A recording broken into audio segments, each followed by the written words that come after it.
Bien, continuando con la clase de lo que habíamos dejado hace un momento, vamos a ver ahora cómo la inmigración se ocupa del aprovechamiento de los recursos naturales y produce toda una serie de modificaciones muy interesantes en la parte industrial de Mendoza.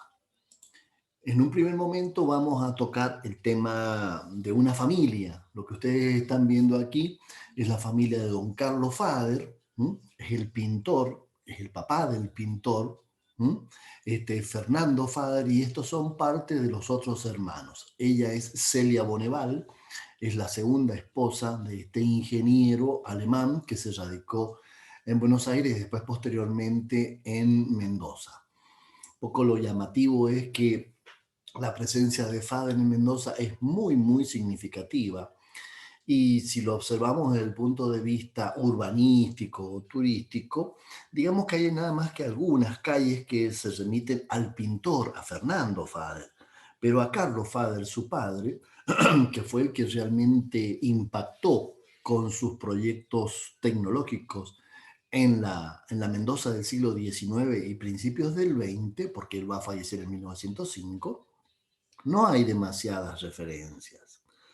Por ejemplo, cuando alguna vez pasen por el, perdón, por el talud que hace la calle Buenos Aires, saliendo de la costanera de Gobernador Videla, donde hoy está el acuario municipal, pues que esa era la casa familiar de don Carlos Fader. Ahí murió en 1905, hay parte de sus hijos crecieron, o sea que buena parte de Mendoza tiene, digamos, algunas referencias muy importantes de la familia Fader. Bueno, aquí les presento a la familia Fader y al que vamos a trabajar ahora en esta oportunidad por el aprovechamiento de los recursos naturales de nuestra provincia es don Carlos Fader. ¿Quién era este hombre? Había nacido en Alemania en 1844, se había recibido de ingeniero y había llegado a Buenos Aires. El primer trabajo que encuentra en Buenos Aires es en el ferrocarril y luego se va a dedicar a un astillero en La Boca y luego hay todo un conato dentro con sus obreros, una especie de toma de su fábrica y hay una situación particular a nivel laboral. Se va a casar en 1870 con Celia Boneval, que era una señora, perdón, una señorita francesa, en segundas nupcias, y de ese matrimonio van a nacer, valga la redundancia, 6 hijos, de los cuales quizás el más conocido es Fernando, el que desarrolló el pintor. ¿Mm? Y aquí vamos ya directamente a don Carlos Fader en la situación de Mendoza. En 1883 se produce un encuentro muy interesante. Emilio Civit estaba en Buenos Aires con una muestra de petróleo de Cacheuta. Tengan en cuenta que en algunos pozos petroleros el petróleo emana naturalmente, fluye naturalmente. Entonces todavía no había en ese momento ninguna explotación petrolera en Mendoza. Civit estaba en Buenos Aires con esa muestra de petróleo y se contacta con el ingeniero Fader por una duda, es decir, ¿cómo sabemos si este petróleo es bueno? Entonces Fader se ofrece a viajar a Alemania para poder hacer las comprobaciones científicas necesarias para ver el potencial de ese petróleo. Cuando vuelve Fader de Alemania, realmente las pruebas que se hicieron sobre ese petróleo fueron muy, muy interesantes, muy buenas, lo que los llevó a formar una compañía mendocina de petróleo. O sea, se unieron Civit y un par de empresarios mendocinos, más Carlos Fader, y se formó la Compañía Mendocina de Petróleo. Se comenzó al otro año, en 1886, con las primeras perforaciones, enseguida vamos a ver una imagen, en la zona de Cacheuta. Para que se ubiquen geográficamente sobre la Ruta 7, estamos hablando de Agua de las Avispas. Bien, se comienza la explotación y un poco aquí el ingenio de Fader hace realmente lujo y va a instalar el primer oleoducto que se conoce de América Latina. ¿Por qué? Se va a instalar un caño en la zona de explotación petrolera, en la zona de Cacheuta, y ese caño se va a trasladar todo a través de estructuras de madera, siguiendo la pendiente que hay, y va a desembocar en la calle Remedios de Escalada de Guaymallén.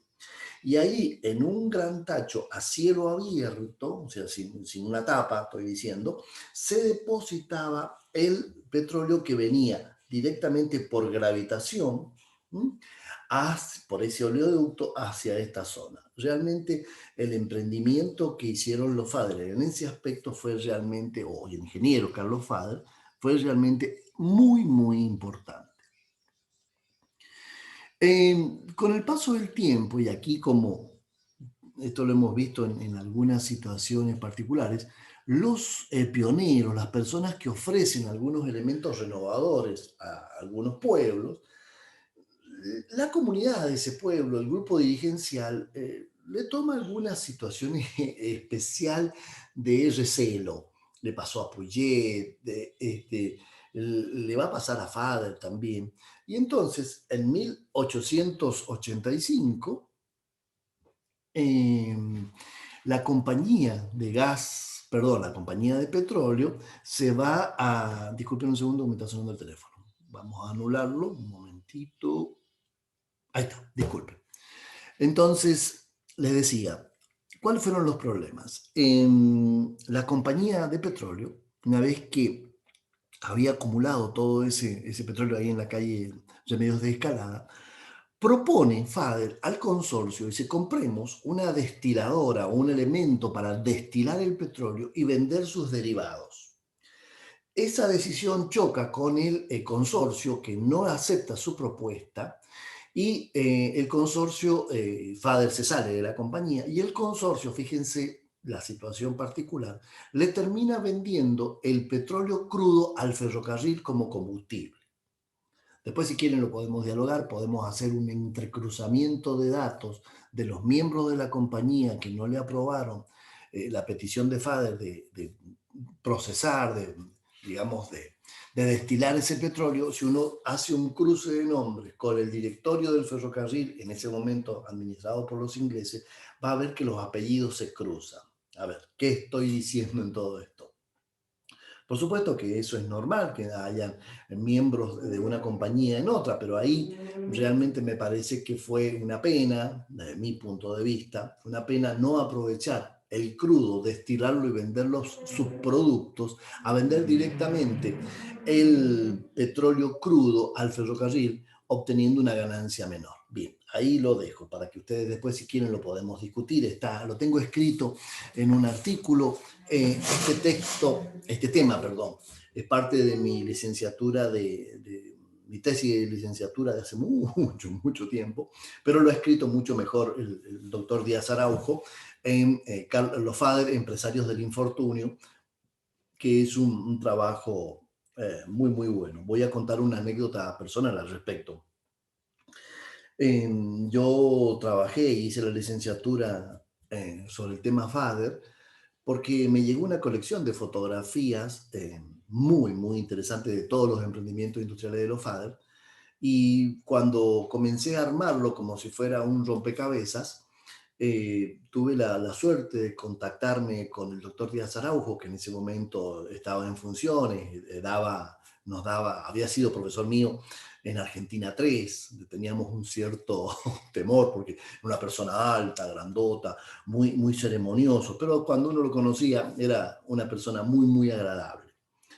Entonces, en esta anécdota que les quiero contar, realmente creo que me abrió el camino hacia el tema de la fotografía, porque yo le comento a Díaz Araujo lo que había encontrado, le muestro la foto y Díaz Araujo hace una pausa, su despacho es ahora donde se encuentra la profesora Patricia Barrios y el profesor Alonso también. Entonces se reclina en la silla, me mira y me dice, mira Grilli, ese libro lo he escrito yo. Entonces a mí en ese momento se me cae todo lo que yo había estado pensando, lo que había estado hilvanando. Pero tenés suerte, me dice, porque ese libro lo mandé a imprimir a Buenos Aires y me lo robaron junto con toda la fotografía y nunca más lo he recuperado. Así que bueno, me dio pena por él, pero eso me abrió camino y por ahí uno dice, bueno, son anécdotas, pero esas anécdotas a uno lo van marcando y a mí esa colección de fotografías me llegó realmente como con una sorpresa enorme, como a veces uno cuenta que hay situaciones particulares que lo orientan hacia algo. Bueno, esta fue una persona me donó una colección de fotografías que no las quería tener. Yo le pregunté quién eran y de dónde habían salido, no me negó toda información. Y bueno, y eso me permitió después seguir trabajando y cuando elaboré todo ese trabajo, que fue muy grande, sobre los emprendimientos industriales de los FADER, el petróleo, el gas, la explotación hidroeléctrica, logro ver que la persona que me había donado la colección era el hijo de un amigo muy cercano de Fernando Fader. ¿Cómo son las situaciones particulares que a uno lo van concatenando con estos temas? Bueno, volviendo, disculpen. Vamos al tema de lo que estábamos hablando. ¿Y por qué lo conté esto? No descarten ninguna posibilidad que la vida les regale. Por ahí dicen, no, esto no tengo tiempo de hacerlo. Puede ser que la vida les esté regalando la opción, la oportunidad de algo. Bien, bien, volvemos a esto. Como les dije, la compañía de petróleo quería vender el crudo directamente al ferrocarril, que para ello era el negocio. Fader le dice, no, nos conviene destilarlo y vender los subproductos. ¿Qué serían los subproductos? En aquel momento se llamaban querosén, brea, los combustibles que se derivan del petróleo. Pues que no le aceptan la propuesta a Fader y Fader abandona la compañía de petróleo y funda casi en el mismo año, 1885, la compañía de gas de Mendoza. ¿Qué hacía? La compañía de gas de Mendoza proveía de gas para el alumbrado público y gas domiciliario. Extendían toda una cañería por las veredas y llegaba el gas a las casas y además iban por las veredas, ingresaban por las farolas de la ciudad e iluminaban la ciudad. Era luz a gas. Y ese gas no era gas de combustible, de petróleo, sino era gas de leña. Ya enseguida les cuento. ¿Dónde funcionaba la compañía mendocina de gas? Donde hoy está el acuario municipal, hacia el norte de lo que hoy es el Parque O'Higgins. Si alguna vez habría que hacer algunos estudios dendrocronológicos, vamos a ver que algunos de esos grandes árboles que hay ahí, fundamentalmente pinos, quizás algunos puedan ser de esa época. En 1905 fallece Carlos Fader en esa calle, en la calle Buenos Aires, creo que al número 105, así dice el acta de defunción de Carlos Fader, y bueno, ubicándola y por los dibujos que hay, uno puede determinar que ese es el sector específico. Como lo dije, ¿qué servicios brindaban? Gas domiciliario y gas para iluminación. También, ¿y cómo se proveía esto? De leña, y ahí hay algo muy, muy interesante, que los FADER van a adquirir unos campos en Ñacuñán, a través de un arreglo con el ferrocarril establecen una estación, un apeadero, un lugar donde se detenían, quizás no se bajaban los pasajeros, pero sí se detenía el ferrocarril, cargaban la leña que estaba desmontando Carlos Fader, uno de los hermanos, perdón, uno de los hijos de don Carlos, que se llamaba igual, y traían la leña hasta Mendoza. Y después, por un desarreglo que hubo con el ferrocarril, directamente lo traían en carros tirados por mulas. También comercializaban los restos de la combustión de esta leña, que no la queman, la destilan, y se vende el carbón y la brea. Como les dije hace un momentito, Carlos Fader va a morir en 1905 y fíjense lo que dice la testamentaría, dentro de los bienes que les deja a sus hijos, es la usina de gas que está en esta ciudad, situada en las calles Buenos Aires, Entre Río, Ituzaingó y el Canal Sanjón, con las casas y las obras en la media luna, ya vamos a ver qué es esto, sobre el río Mendoza y además de los derechos en litigio.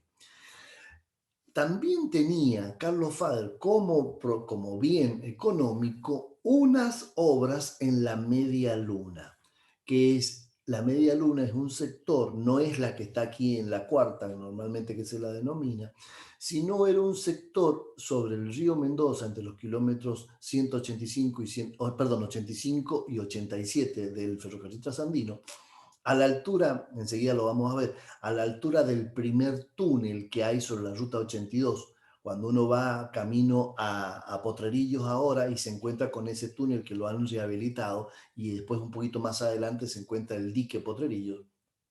Si alguna vez van en vehículo, hay que mirar hacia la margen sur del río, hay que ver el río, van a ver unas construcciones. Pues esa era las obras de la Media Luna, la usina hidroeléctrica de los Fader, que desarrollaron ahí, que la desarrolló don Carlos Fader, y estas son las obras de la Media Luna. ¿Y por qué además los derechos en litigio? Porque había entrado en litigio judicial con su abogado. Entonces, estos eran los bienes que Carlos Fader va a heredar a sus familiares. Bien, vamos aquí a algunos detalles. Este es el oleoducto que yo les comentaba. Ustedes dirían, bueno, es un pequeño cañito. Sí, para la época sí, es un caño de 3 pulgadas, es realmente interesante, que se coloca en las primeras nacientes de la explotación petrolera y se dirige a través de todas estas estructuras de madera, con escaleras, fíjense esta escalera de un solo palo, para poder transportar simplemente por la pendiente el petróleo desde la zona de Cacheuta a la zona de Mendoza. Y aquí está en la fotografía el nombre que le han colocado y que nos permitió ubicarla en este panorama que les comentaba de toda esta gran colección fotográfica que recibimos, las minas de petróleo. Bien, nos vamos con esto al segundo emprendimiento industrial de 1885, que es la compañía de gas. Esta es la casa habitación y también la casa donde funcionaba la fábrica de gas. ¿Qué vemos aquí? Esta es la casa habitación y aquí se encuentran los principales compresores, los elementos que impulsaban por la cañería el gas. Aquí están los caños. Aquí está la leña que traía, como les comenté hace un ratito, directamente en carro desde el sector de Ñacuñán. Y aquí hay un elemento importantísimo, las farolas que se iban colocando a lo largo de las calles para la iluminación de la ciudad. Qué suerte personal tuve haber encontrado esas farolas. Por eso digo que la fotografía de esto me abrió un camino de investigación muy, muy interesante. Me voy a adelantar en el tema. La farola, este elemento, perdón, esta especie de cruz, era lo que iba enterrado en el piso, y este elemento superior era donde iba la turipa, el vidrio que diríamos, donde se producía la llama, se encendía en un momento determinado e iluminaba la ciudad.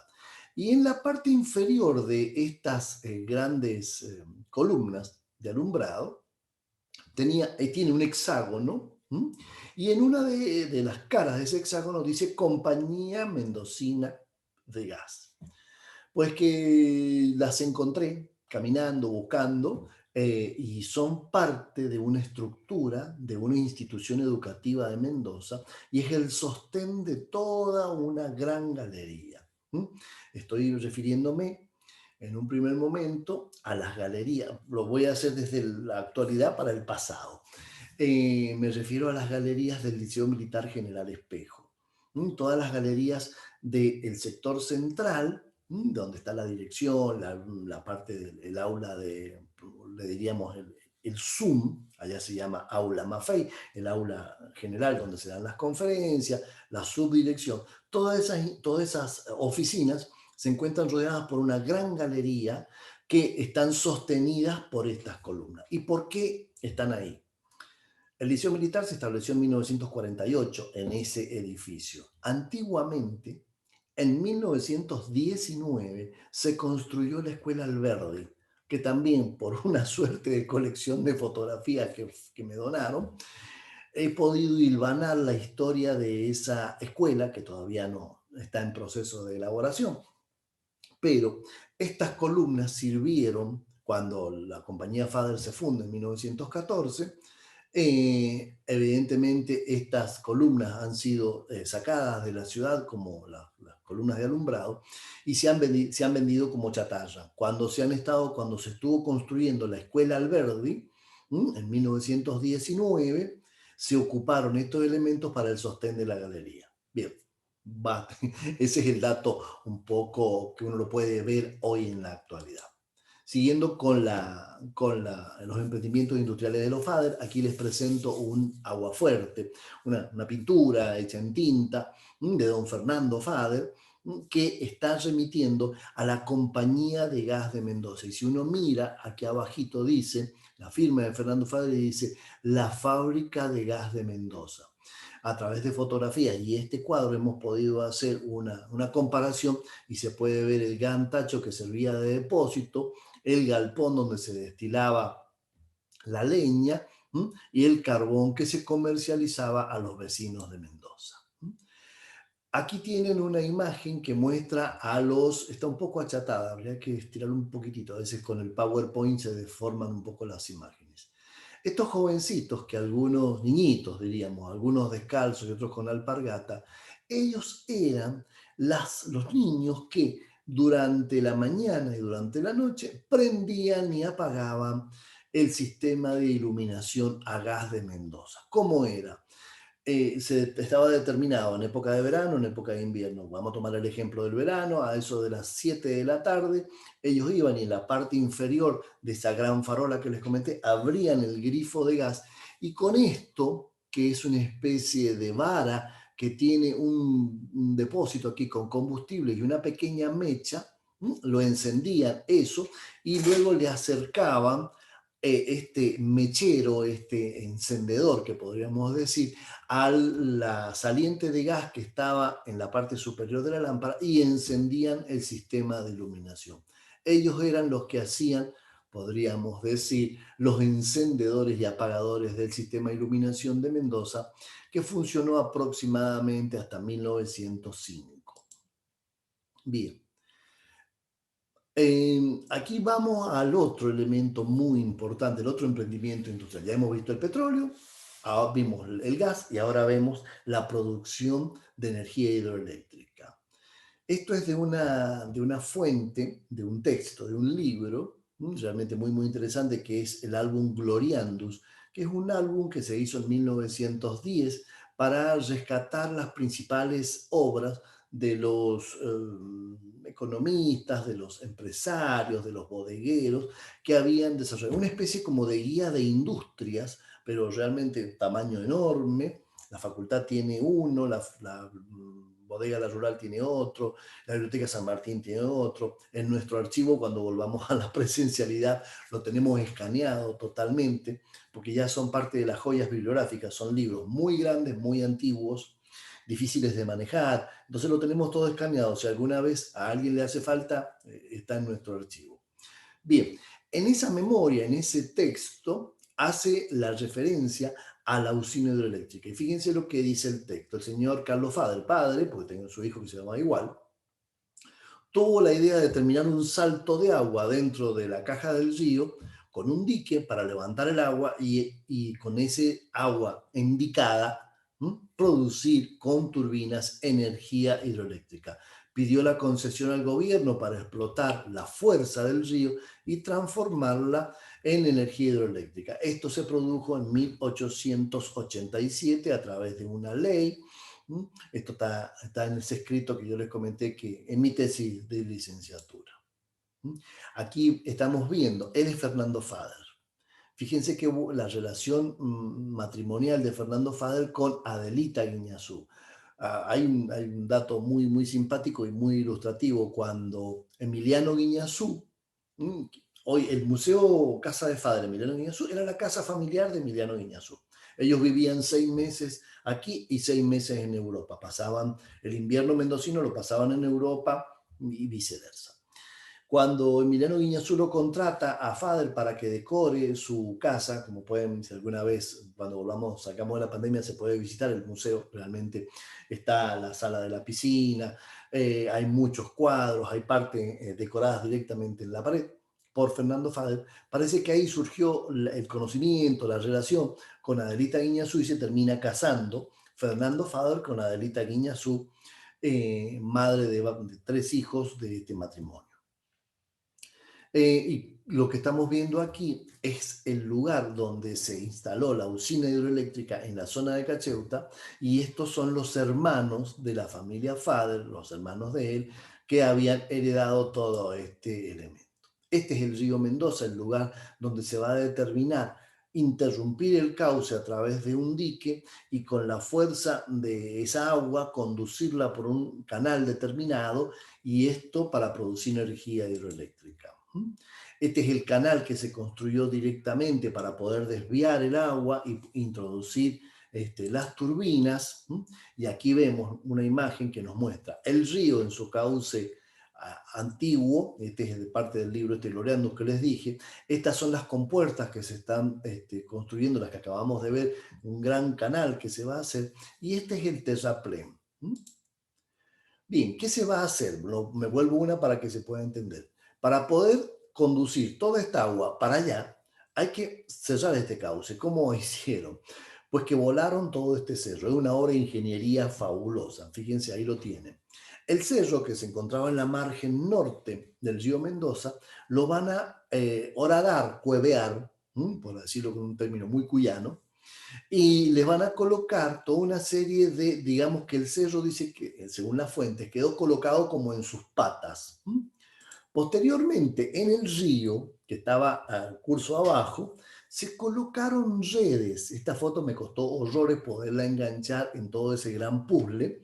Y colocaron redes ¿para qué? Para cuando volaran el cerro y el material cayera al río, no fuera arrastrado por la corriente. Un dato de ingeniería fabuloso. Entonces, cuando van a volar el cerro, el material queda y se detiene en estas redes que se fueron instalando. Fíjense esta instantánea, es realmente fabulosa. Estamos hablando de una fotografía en la primera década de 1910, una fotografía de gran tamaño, un fotógrafo fabuloso, que también tuvimos la oportunidad de acceder a su colección, que es Augusto Streich, es un alemán. Y este es el momento justo cuando se produce la voladura del cerro, dice que se veían como en cuatro patas, para poder interrumpir el cauce del río, perdón. Y aquí se estaba construyendo la usina. Vamos a la próxima. Acá hay una segunda voladura. Fíjense que ya el agua se ha detenido, ha subido el nivel, y una segunda voladura, miren, creo que es instantánea, fabulosa. Y el río ya se ha colmatado, digamos, ha llegado al nivel y comienza a fluir por ese canal que vimos hace un momento. Cuando se desvía el río por este canal, se comienza a construir el chalet de la usina hidroeléctrica y parte de las construcciones. Si alguna vez ustedes van, la ruta 82 va por aquí, y ahí está el túnel que les comentaba hace un momento, que estuvo interrumpido, y después, si estos siguen un poquito más acá, ya estamos prácticamente en esta altura en el paredón actual del dique Potrerillos. Fíjense las estructuras que hay pequeñas carpas. ¿Por qué? Porque se estaba trabajando en el sector, es realmente una obra fabulosa. Bueno, aquí tienen ya directamente el canal de las turbinas terminado. En primer plano, si pueden observar el detallito, en un sello de agua, el nombre del fotógrafo. ¿Cómo se hacía? Cuando la fotografía estaba mojada, estaba húmeda, el sello no era de goma como los de ahora, sino era de hierro, entonces se lo estampaban sobre la fotografía cuando estaba húmeda, y entonces queda la marca y uno lo puede tocar prácticamente en relieve del fotógrafo. Un detalle mínimo, disculpen, puede ser demasiado ínfimo. Bien, aquí tenemos el canal de las turbinas. El agua iba por aquel lado. Aquí iba el antiguo río que fue interrumpido. Entonces el agua va por acá, desemboca en las turbinas, las mueve y produce energía hidroeléctrica. ¿Qué son estas compuertas? Ya estaban previendo lo que sucede normalmente en el dique Potrerillos, que de vez en cuando hay que drenarlo, hay que sacar el material acumulado. ¿Por qué? Porque le va quitando fuerza al agua del río. Ya lo tenía previsto, y este es un dato interesantísimo. ¿Por qué? Esto es en 1905, un par de años antes. A Chipoleti le pasó exactamente lo mismo, se le colmató el dique que está en Luján y le rompió la estructura. Bueno, que a Fader le va a pasar lo mismo. Entonces, aquí la historia como maestra de vida indica que estos ríos de montaña traen mucho material de acumulación, mucho material de decantación. Dicho más sencillo, si ustedes ven el agua, viene de color marrón. ¿Por qué? Porque trae mucho material en suspensión. Cuando ese agua es detenida por un dique, por ejemplo, el agua se detiene y el material decanta lentamente. Eso hace que el nivel, el fondo del dique se vaya elevando, y entonces la presión del agua que se ejercía sobre el fondo del dique, por decir, se empieza a ejercer sobre sectores superiores del paredón. Y eso puede traer inconvenientes, como se lo trajo a Fader y como se lo trajo a Chipoletti. Aquí tienen una hermosa imagen de toda la obra completa. Ahora la estamos viendo subidos, por decirlo, para que lo entiendan de alguna manera, sobre la actual ruta. Que este es lo que veíamos recién, el sistema de desarenador, aquí viene el canal y acá, esta es el agua que sobra y aquí estaban las turbinas, que se instalaron dos, de marca Siemens, traídas directamente de Alemania, y estos eran los talleres aledaños que habían. Y el canal que habíamos visto hace un momento va por acá. Ese canal es una especie de alternativa cuando es mucha la cantidad de agua que tiene, se abre estas compuertas y se descarga el canal y el dique. Esta es la usina hidroeléctrica de los Fader que funcionó aproximadamente entre 1897 y en 1914. Alcanzó a producir energía hidroeléctrica. Lo que no se logró hacer fue llevar la energía a través del sistema de cableado a la ciudad de Mendoza. Pero ya estábamos prácticamente en el siglo XX, Mendoza produciendo energía hidroeléctrica. Acá tenemos una hermosa imagen del chalet, con todos los obreros, y si me ayudan con detenimiento y van acostumbrándose a ver de pequeños detalles, este es Fernando Fader, está con la misma ropa que habíamos visto en la primera imagen, quizás sea la misma secuencia. Adelita Guiñazú, se me perdió el mouse, acá. Adelita Guiñazú no se alcanza a distinguir muy bien. ¿Por qué? Porque se confunde su vestido, el color, con el color de la piedra, pero está aquí, si lo alcanzan a ver. Y adelante están los hermanos de Fader. Y adelante todo el conjunto de obreros. Y hay uno que va a llamar la atención. ¿Cuál? Ahí tenemos el detenimiento. A ver que ahí se ve a Adelita Guiñazú. Miren este personaje. Esto se lo va, después lo voy a hacer una comparación cuando veamos vitivinicultura. ¿Qué tiene este caballero en la mano? Tiene un manojo de elementos como si fueran lápices gruesos con una mecha. ¿Qué será esto? Un paquete un paquete de dinamita, de cartuchos de dinamita. Este es un dinamitero. Este era una de las personas que se encargaban de la voladura de los cerros. Esto es simpático por el punto de vista que, a ver, ¿a qué me refiero con simpático?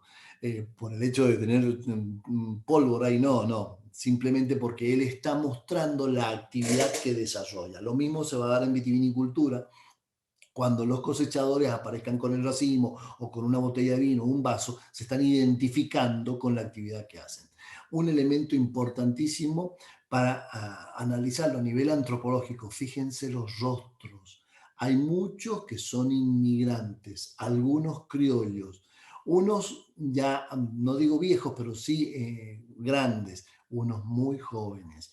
Aquí en la obra de Fader trabajaron todos, es más, hubieron familias viviendo durante la construcción de la presa hidroeléctrica. Fue una obra fabulosa.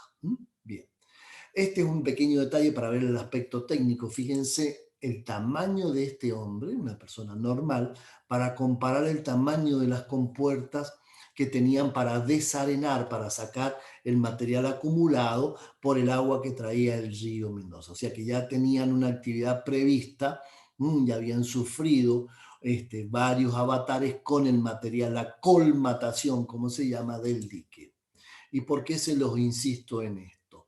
Porque la presión del agua en un momento determinado va a romper este muro y que va a ser una de las causas de la crisis y digamos, el no funcionamiento posterior de la presa hidroeléctrica de los Fader. Y ahí lo vemos, esto veíamos recién. Este muro, en un momento determinado por el aumento del caudal del río Mendoza, va a ceder, se va a romper y el agua vuelve a tomar el cauce antiguo que tenía antes de la instalación de la obra y la obra se detiene y comienza toda una serie de actividades de reparación para volverla a poner en funcionamiento. Aquí vemos el detalle visto desde río arriba, visto de frente. Ahí tenemos el chalet, el paredón, las compuertas y la cantidad de material que se fue acumulando. Fíjense este detalle que va a aparecer, la cantidad de material que se fue acumulando lentamente en el dique que detenía la marcha del agua. Entonces, es para tener en cuenta que los ríos de montaña traen muchísimo material de arrastre. Bien, y perdonen, esta se ha ido dañando esta fotografía, los formatos JPG con el tiempo se van dañando, este es un detalle de su uso. Esta es la imagen final que tengo de la usina hidroeléctrica, es la que dio origen a mi trabajo, es la que vio Díaz Araujo también, como les comentaba hace un momento, y es la magnitud completa de la obra. Es una obra fabulosa. Hoy, desde la ruta que está por acá, se puede apreciar parte de la construcción del chalet y un pedacito del paredón. Lo demás se ha ido destruyendo por distintos eventos. Sí tienen que tener en cuenta que hay una versión popular que dice esta usina fue la que sufrió las consecuencias del aluvión del año 34. No, esta obra ya ha quedado inutilizada en 1914. Cuando se produce el aluvión del 34, que hay fotografías, esto prácticamente ya estaba abandonado y destruido. El aluvión del 34 va a producir estragos en una usina hidroeléctrica que está a un par de kilómetros más río arriba. Perdón. Bien, ya para concluir y con esta imagen de fondo un poco borrosa, les cuento la historia final. Eh, Esta firma está en una serie de documentos que Fernando Fader le fue firmando ¿de dónde la saqué? Le va firmando a su abogado, Severo Gutiérrez del Castillo, porque lentamente su abogado se fue quedando con toda la obra a través de préstamos de dinero. Y si uno hace un análisis a través de la testamentaría de Fader, va viendo cómo la firma de Fernando Fader se va como deteriorando. Puede ser efecto de la enfermedad, tengan en cuenta que 20 años después de esta firma, Fernando Fader fallece, pero uno va notando cómo el trazo de la firma, no hago grafología, pero si uno analiza a veces el trazo de distintas personas a lo largo de su vida, va viendo cómo se va deteriorando el trazo o se va mejorando. En este caso, la firma de Fernando Fader se va estilizando, debido a que quizás a su enfermedad y quizás también que fue perdiendo todos sus bienes en manos de su abogado. Por una situación particular, este es Fernando Fader, este es Adelita Guiñazú y los niños, se tiene que radicar de Anfunes, al norte de la provincia de Córdoba, en un pueblito que se llama Ischilín, bellísimo para verlo. Ahí se construye una casa que hoy es el Museo Fernando Fader, y se radica en Córdoba dado su situación de salud muy particular. Allí va a ser los años quizás de mejor producción, de tranquilidad, de disfrute de la familia, de una producción muy, muy interesante de Fernando Fader. Y por último muestro esta obra, conocida como Los Mantones o Las Colchas también, Los Mantones de Manila. Con este premio Fernando Fader en el año 1934 gana el Premio Nacional de las Artes.